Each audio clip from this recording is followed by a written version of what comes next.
Hi guys, welcome back to my channel. In today's video, I'm going to be making a tips and tricks video on how to pass your cosmetology state boards, and these really should apply to you no matter what state you live in. Personally, I'm from Illinois, and so these are the tips that I would give, for my state, but I think it can really apply to any state. I just passed my state boards on Tuesday, so I can say from experience that I think that these things work and that they will help you.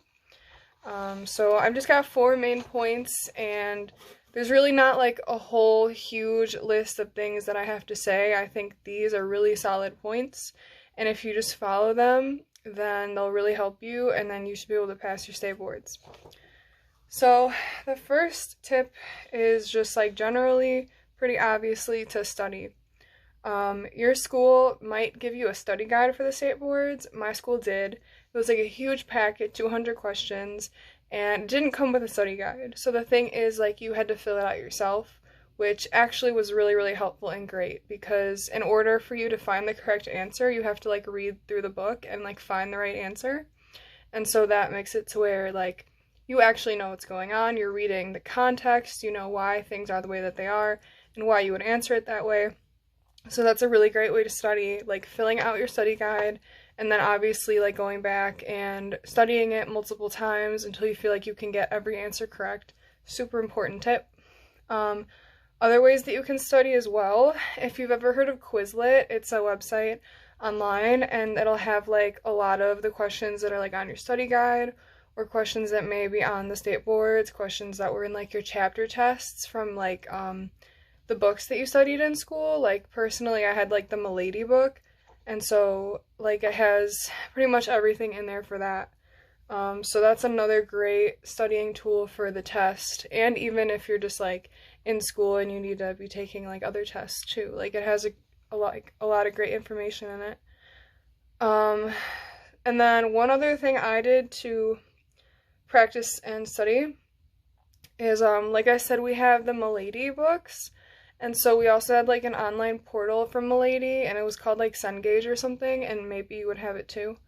And so on my iPad, I was able to like retake every chapter test, and I like kept retaking every single test until like I got them all right, or like mostly right.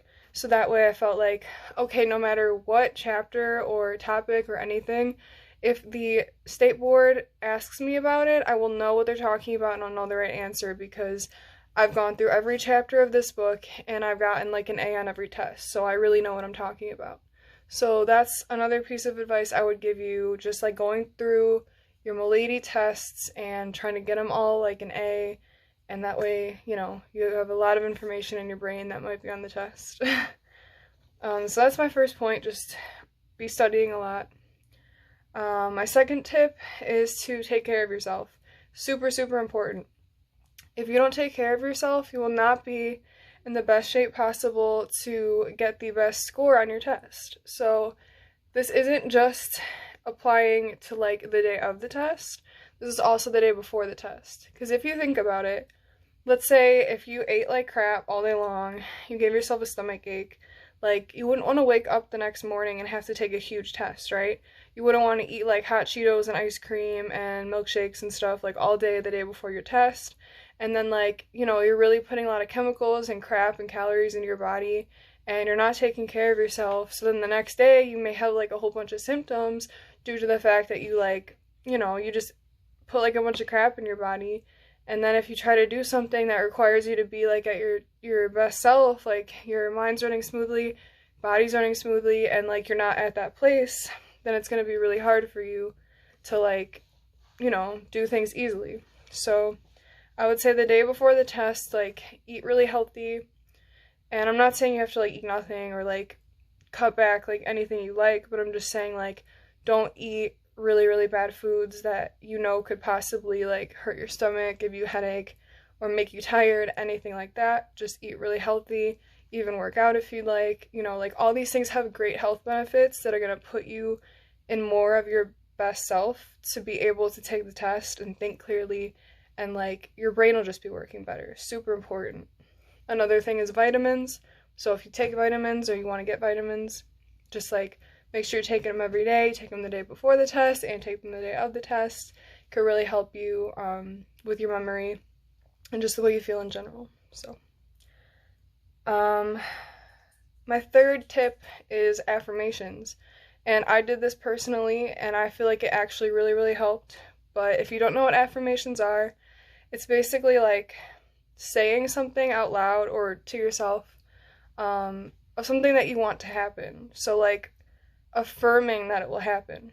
And so, when I was on the way to take my test, I was driving by myself, I was in the car, and I just thought to myself, maybe I should say some affirmations and I'll feel better about the test. I won't be so, like, worried or scared. So I started talking to myself and I started saying affirmations. And for example, I would say, like, I am smart, I am successful, I am willing, I am able.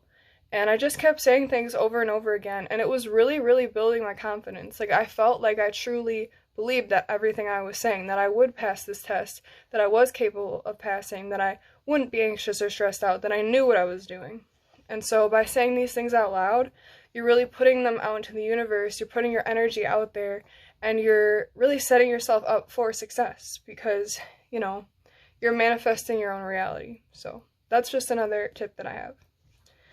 And my last tip, which is a big one, and this is something that I wish that I wouldn't have done myself, and like, it worked out, it was okay, but I really wish I just would have done it a little differently, and that is to not procrastinate. So I basically graduated in October, and I just took my test in March, and from October to February, like, I didn't do anything. Like, I didn't try to study, I didn't try to, like, keep up with, like, the things I knew so that I wouldn't forget. I just literally did nothing, and then, like, I signed up for my test, and that's when I started studying. And even then, I gave myself, like, 3 weeks to study, and I didn't really start studying until, like, 2 weeks or, like, a week and a half before.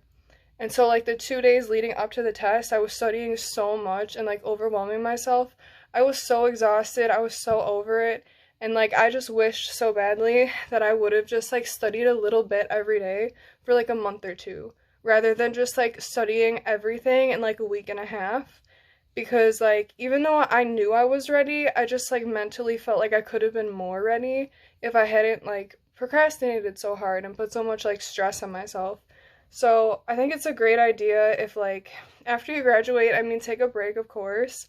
Like, it's a lot to go through being in cosmetology school, and then, you know, when you graduate, you just want to chill, hang out for a little bit, but don't, like, let yourself forget everything and then procrastinate and don't study for your, like, state boards, and don't do anything until, like, the week before, because you're going to be really stressed out and overwhelmed. It's just not a good idea.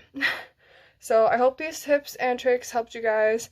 Like I said, just really take care of yourself and have great time organization, and, you know, make sure that you have everything that you need to be studying correctly. And don't hesitate to reach out to your cosmetology friends or teachers if you need advice or help with anything, because I'm sure that there will be someone there to help you. So I wish you guys the best of luck taking your state boards, and thank you guys for watching my video. Hope you have a great rest of your day. Bye.